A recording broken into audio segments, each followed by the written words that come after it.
आप सभी को जय मसीह की गुड मॉर्निंग। सुबह के समय हम आप सभी का स्वागत करते हैं और स्वागत करते हुए आगे बढ़ते हैं। आज की क्लास में सुंदर 9 आज्ञाओं को हमने देखा कि किस प्रकार परमेश्वर ने 9 आज्ञाओं को दिया और उन आज्ञाओं से हमारे जीवन में क्या क्या चीज़ें होती रहीं। और नए नियम में हम देखते हैं उन्हीं आज्ञाओं का वर्णन यीशु मसीह के द्वारा कई स्थलों पर किया गया। अब हम अंतिम आज्ञा में अब पहुँच गए हैं और अंतिम आज्ञा वो 10वीं आज्ञा है जो आज हमारे सामने हम होने वाले हैं।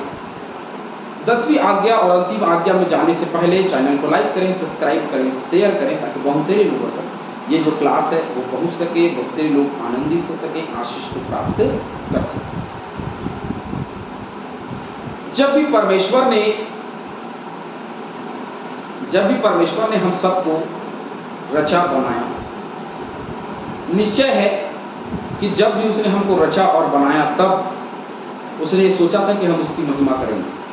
और मनुष्यों ने अपना स्वरूप बिगाड़ा, धीरे धीरे समस्याएं बढ़ती चली गई। नूह के दिन आ गए, वहाँ भी समस्याएं बढ़ी, वहाँ भी लोग मेल नहीं खाए। तो एक व्यवस्था परमेश्वर ने इनको दिया कि व्यवस्था के अनुसार चलने से हो सकता है कि ये लोग मेरे साथ बने रहेंगे, मेरे साथ चलते रहेंगे। और उन्होंने व्यवस्था को दी ताकि वे उसके साथ बने रहें, उसके साथ में चलते रहें। इन व्यवस्थाओं के साथ हमने ये भी देखा कि इन व्यवस्थाओं के साथ परमेश्वर जो है उनके संग और साथ। जो इन व्यवस्थाओं पर चलता वो निश्चय ही परमेश्वर के आशीषों को पाता, जो इन आज्ञाओं पर नहीं चलता निश्चय ही होता है। अंतिम आज्ञा, तू किसी के घर का लालच ना करना। क्या सुना हमने?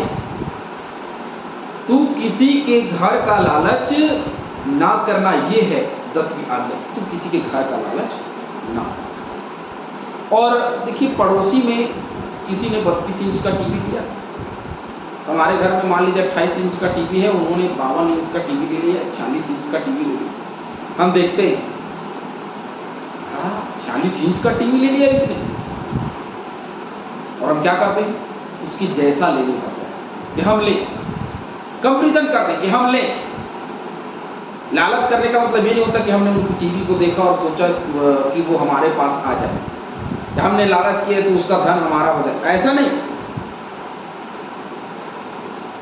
परंतु एक अलग प्रकार का सोचना एक मनुष्य के जीवन में।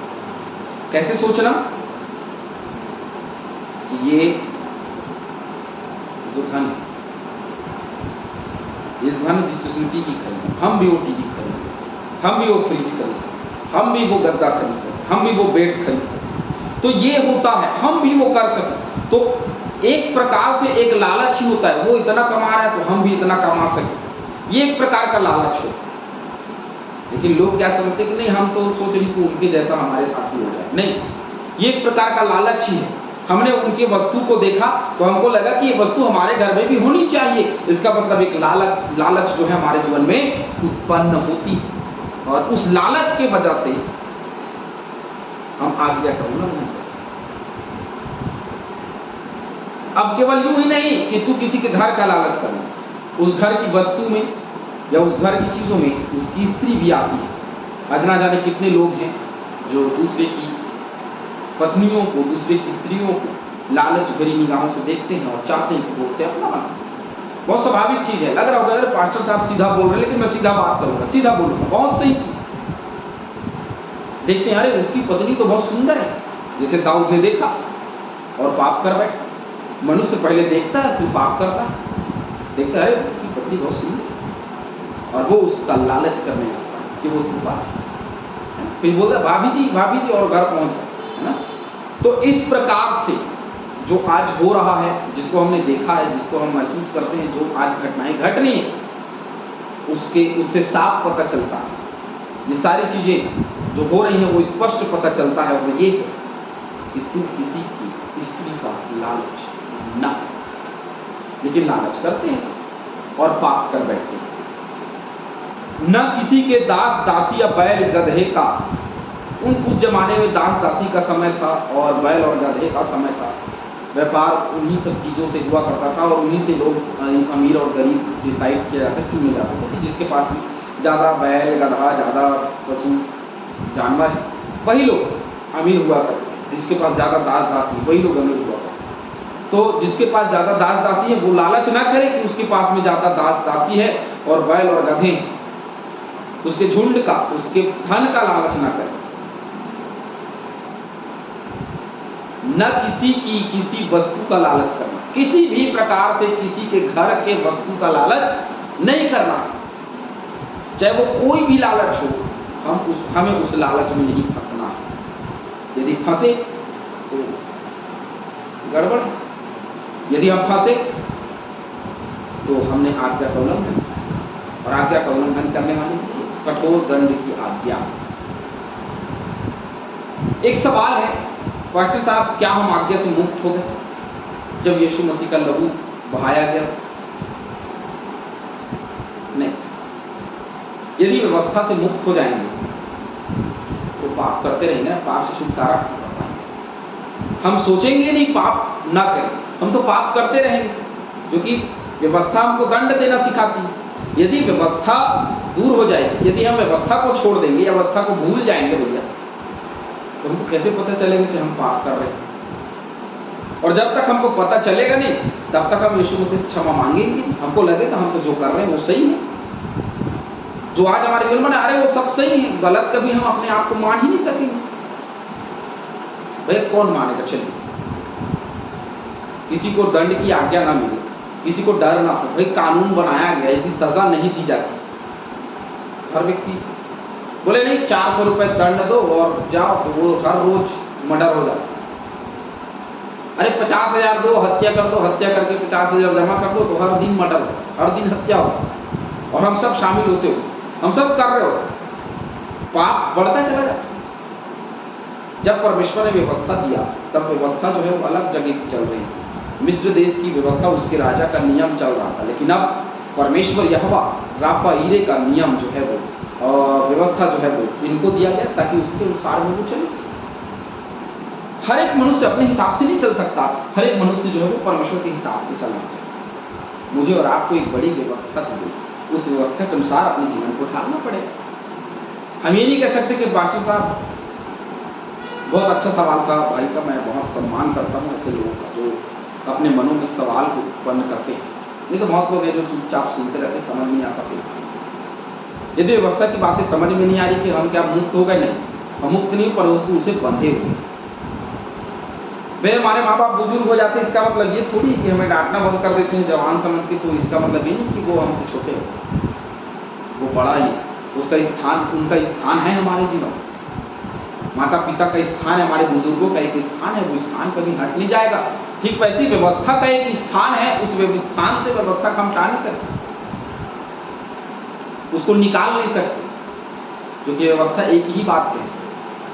व्यवस्था पाप के विषय, पाप के संबंधी हमको जानकारी देती है कि हम पाप करते हैं। 10 आज्ञाओं में कितनी आज्ञाएं जो हम रोज तोड़ते हैं?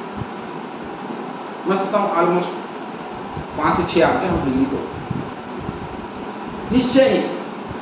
तो फिर जब 5 से 6 आज्ञा डेली तोड़ रहे हैं, यदि ये ना रहेगा तो हमको कैसे पता चलेगा कि हमने व्यवस्था तोड़ा, हमने पाप किया, हमने गुनाह किया?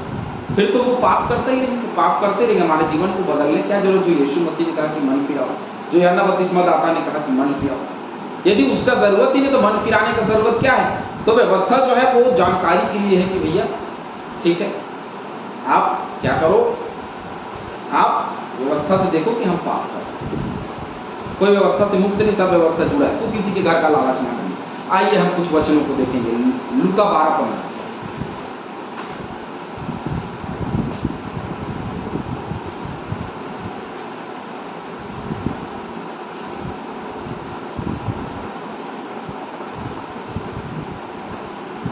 और उसने उससे कहा, चौकस रहो और इस प्रकार के लोभ से अपने आप को बचाए रखो, क्योंकि किसी का जीवन उसकी संपत्ति का बहुतायत से नहीं होता।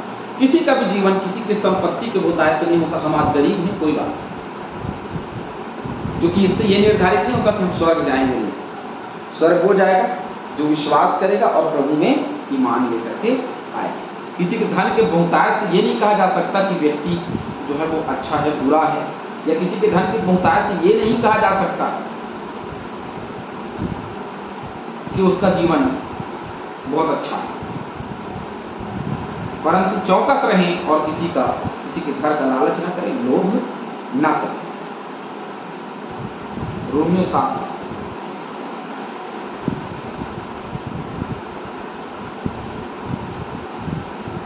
तो हम क्या कहें, क्या व्यवस्था पाप है? कदापि नहीं, वरन बिना व्यवस्था मैं पाप को नहीं पहचानता। मैंने कहा ना, कोई बिना व्यवस्था के पाप को नहीं पहचान सकता। व्यवस्था यदि ना कहती कि लालच मत कर, तो मैं लालच को कैसे जानता कि लालच नहीं करना है? मुझे कैसे पता चलता? व्यवस्था बताती कि लालच नहीं करना था, मुझे पता चलता। इसीलिए व्यवस्था जरूरी है। 13:9, क्योंकि यह कि विचार न करना, हत्या न करना, चोरी न करना, लालच न करना और इनको छोड़ और कोई भी आज्ञा हो तो सबका सारांश इस बात में पाया जाता है कि अपने पड़ोसी से अपने समान प्रेम रखें। हम लालच नहीं करेंगे तो अपने समान प्रेम रखेंगे, लालच करेंगे तो कहाँ से प्रेम होगा? क्योंकि हम तो चलते रहेंगे। इफिसियों निकाल लीजिए, चलिए मेरे साथ। इफिसियों की पत्री 5वां अध्याय 3। और जैसा पवित्र लोगों के योग्य है वैसा तुम विचार न करना और किसी प्रकार अशुद्ध काम या लोभ की चर्चा तक। देखिए, केवल लोभ करने वाली बात नहीं, लोभ की चर्चा भी नहीं करनी। स्पष्ट रूप से बाइबल में मनाही है कि लोभ की चर्चा भी ना करें। इब्रानियों 13:5 आखिरी पर हम पढ़ेंगे। इब्रानियों 13:5।